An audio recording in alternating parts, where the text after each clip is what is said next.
Так, минусовая сторона года 2, года отношений.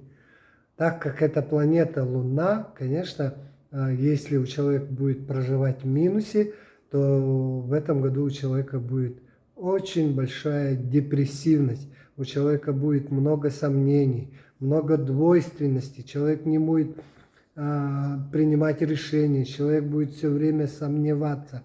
У человека появится с утра, он станет в одном, скажем, с одним решением, а к вечеру будет уже другое решение.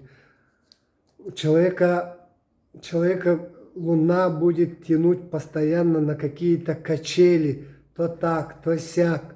И человек будет стремиться в этом году разорвать все отношения или сжечь все мосты, скажет, да ну нахрен мне это. И разводы в этом году возможны. Хотя нужно в этом году наоборот жениться, наоборот укреплять, да. Человека будет к этому тянуть, потому что не будет понимать, что происходит. Вот. И год-два опасен тем, что человек из-за непонимания много ошибок может наделать. И нельзя подписывать документы в этом году. Это строго нужно этому следить.